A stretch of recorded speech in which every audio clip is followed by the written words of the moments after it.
जय हिंद फ्रेंड्स। तो आज हम डिस्कस करने वाले हैं अपना यूपी पीसीएस का आरओ एआरओ का एग्जाम, जो कि बहुत ही ज़्यादा चर्चा में है और इसको लेकर बच्चों को बहुत सारी क्वेरीज भी हैं। ठीक है, तो सबसे पहले हम देखिए एग्जाम जो है आरओ एआरओ का, जिसकी फुल फॉर्म होती है review officer and additional review officer. ठीक है, एग्जाम जो है यूपी पीसीएस पीएससी कराता है। 27 जुलाई को एग्जाम होना है। ये वैकेंसी 2023 की है। ठीक है, दिसंबर या नवंबर 2023 के अंदर ये नोटिफिकेशन आया था और अपना 11 फरवरी 2024 को एग्जाम हुआ था, बट वो कैंसिल हो गया क्योंकि पेपर लीक हो गया था। फिर ये री एग्जाम हो नहीं पाया और फाइनली अब बोला है आयोग ने कि 27 जुलाई को री एग्जाम कराने वाले हैं। ठीक है, तो अब हम ये देखने वाले हैं कि यूपी पीसीएस आरओ का सिलेबस क्या है, ठीक है, पेपर का पैटर्न क्या है और आपको क्या पढ़ना है। फिर कल से हम स्टार्ट करेंगे कि टॉपिक वाइज, सब्जेक्ट वाइज जो भी इंपॉर्टेंट टॉपिक्स है, जो भी इंपॉर्टेंट सब्जेक्ट्स हैं, उनको करते हुए कवर करना शुरू करेंगे कल से। ठीक है, तो सबसे पहले अगर हम बात करें कि पेपर का पैटर्न कैसा होता है, तो पेपर का पैटर्न जो है इसके अंदर 2 पेपर होते हैं। ठीक है, कितने पेपर होंगे? 2 के अंदर क्या होगा, पहला तो होगा अपना जीएस का। ठीक है, जीएस के पेपर में 140 क्वेश्चन रहते हैं।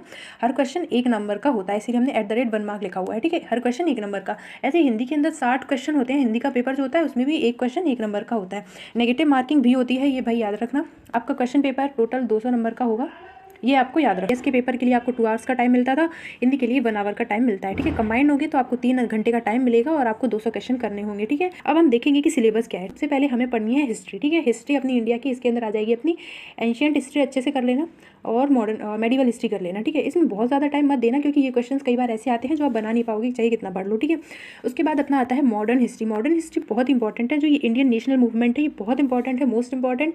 यहाँ से नंबर ऑफ क्वेश्चन ठीक ठाक आते हैं और वो डुएबल क्वेश्चन होते हैं, यानी आपने पढ़ा है तो आप क्वेश्चन कर पाओगे। ठीक है, तो इस चीज़ को ध्यान रखना है। उसके बाद है अपना Indian polity, economy, culture, geography है, नेचुरल रिसोर्सेज हैं, इंडिया और वर्ल्ड की ज्योग्राफी दोनों है, ये चीज़ याद रखना।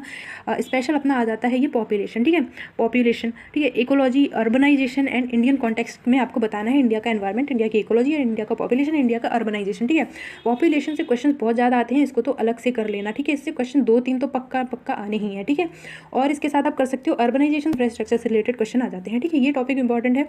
इसके बाद है अपना Indian agriculture, commerce and trade. ठीक है, इसके बाद क्या आ जाएगा अपना, इसके बाद आ जाएंगे हम साइंस के ऊपर। ठीक है, साइंस से क्वेश्चंस ठीक काफ़ी अच्छे आते हैं, तो साइंस को अच्छे से कर लेना।